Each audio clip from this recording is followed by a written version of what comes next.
Welcome friends, welcome to India சமையல். இன்றைக்கி வீடியோவில் உங்கள் பசங்க கடைகளில் அதிகமாக குர்குரே வாங்கி சாப்பிட்ற பசங்களா, அப்படி பசங்களுக்கு வீட்லேயே ஹெல்த்தியான முறையில் செஞ்சு கொடுங்க. நம்ம சேனலை சப்ஸ்கிரைப் பண்ணிக்கோங்க ஃப்ரெண்ட்ஸ். இப்போ ஒரு மிக்சிங் பவுலில் 1 கப் அளவுக்கு அரிசி மாவு, அதே கப்பில் 1/4 கப் அளவுக்கு கடலை மாவு, தேவையான அளவுக்கு உப்பு சேர்த்துக்கோங்க. 2 பிஞ்சு அளவுக்கு பேக்கிங் சோடா. இப்போ நல்லா கலந்து விட்டுக்கலாம். இப்போ மாவு நல்லா கலந்து விட்டாச்சு. கொஞ்சம் கொஞ்சமாக தண்ணி சேர்த்துட்டு நல்லா தோசை மாவு பதத்துக்கு நல்லா கலந்து எடுத்துக்கோங்க. 2 கப் அளவுக்கு தண்ணி தேவைப்படும். இந்த மாதிரி ஸ்மூத்தான பேஸ்ட்டாக நல்லா கலந்து எடுத்தாச்சு. மாவு இந்த அளவுக்கு இருக்கணும். இப்போ ஒரு கடாயில் நம்ம கலந்து வச்சுருந்த மாவை சேர்த்துக்கோங்க. ஸ்டவ்வை லோ ஃப்ளேமில் வச்சு கைவிடாமல் கலந்துக்கிட்டே இருக்கணும்.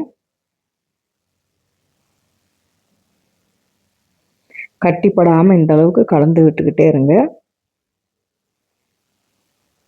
நம்ம கொழுக்கட்டை மாவுக்கு மிக்ஸ் பண்ணுவோம் பார்த்தீங்களா, அந்த அளவுக்கு நல்லா கலந்து விட்டுக்கோங்க. மாவு நல்லா வெந்து வரணும். 1 டீஸ்பூன் அளவுக்கு பட்டர் சேர்த்துக்கோங்க. அப்போ தான் நம்மளுக்கு கையில் ஒட்டாமல் இருக்கும்.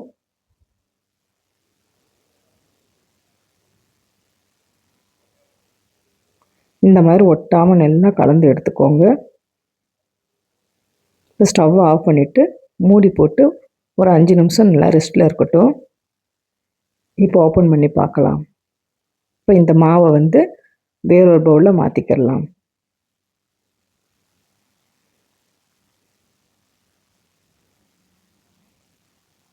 நான் 4 டீஸ்பூன் அளவுக்கு கார்ன்ஃப்ளவர் மாவு சேர்த்துருக்கேன். கொஞ்சம் கொஞ்சமாக சேர்த்துக்கோங்க. ஃபஸ்ட்டு 2 டீஸ்பூன் அளவுக்கு சேர்த்துட்டு நல்லா மிக்ஸ் பண்ணுங்கள். கொஞ்சம் உங்களுக்கு கையில் ஒட்டுறாப்பில் இருந்துச்சுன்னா இன்னும் 2 டீஸ்பூன் அளவுக்கு சேர்த்துட்டு சாஃப்டான பதத்துக்கு பிணைஞ்சு எடுத்துக்கோங்க. இப்போ கொஞ்சமாக மாவு எடுத்து கையில் இந்த மாதிரி உருட்டிக்கோங்க. இப்போ உருட்டிட்டு இந்த விரலில் வச்சு நல்லா இந்த மாதிரி உருட்டினீங்கன்னா குர்குரே ஷேப்புக்கு வரும். இந்த மாதிரி எல்லா மாவுகளையும் கொஞ்சம் கொஞ்சமாக செஞ்சு எடுத்து வச்சிடலாம். இப்போ கடாயில் எண்ணெய் நல்லா சூடாக இருக்கணும். ஸ்டவ்வை மீடியம் ஃப்ளேமில் வச்சு ஒவ்வொன்றா போட்டு பொரிச்சு எடுத்துருங்க. கொஞ்சம் அகலமான கடாயாக இருந்துச்சுன்னா ஒன்றுக்கு ஒன்று ஒட்டாமல் இருக்கும். நல்லா கலர் கோல்டன் ப்ரௌன் வரணும். நல்லா கிறிஸ்பியாக இருக்கும். அப்போனா இப்போ நல்லா வெந்துருச்சு, எடுத்துடலாம். இப்போ மீதம் இருக்க மாவுகளையும் கொஞ்சம் கொஞ்சமாக போட்டு பொரிச்சு எடுத்துடலாம். நீங்கள் அரிசி மாவு சேர்த்தனால ஹெல்த்தியான ரெசிபி தான், பசங்க சாப்பிட்லாம். இதுவும் நல்லா கலர் சேஞ்ச் ஆகிடுச்சு, எடுத்துடலாம். இப்போ எடுத்துட்டு ஒரு மிக்சிங் பவுலில் சேர்த்துக்கோங்க.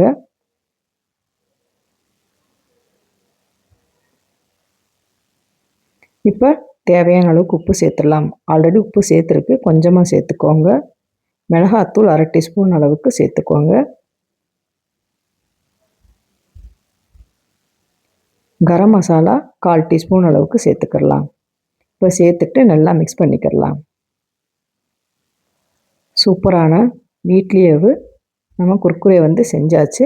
பசங்களுக்கு ரொம்பவும் பிடிக்கும். நீங்களும் இந்த மாதிரி ட்ரை பண்ணி பாருங்கள் ஃப்ரெண்ட்ஸ். சாஸோடு வச்சு சாப்பிட்றப்ப டேஸ்ட்டு அட்டகாசமாக இருக்கும். ட்ரை பண்ணி பார்த்துட்டு கமெண்ட் பண்ணுங்கள். உங்களுக்கு இந்த வீடியோ பிடிச்சிருந்துச்சுன்னா லைக் பண்ணுங்கள், ஷேர் பண்ணுங்கள், கமெண்ட் பண்ணுங்கள். உங்களை நான் வேறு வீடியோ சந்திக்கிறேன். பாய். தேங்க்ஸ் ஃபார் வாட்சிங்.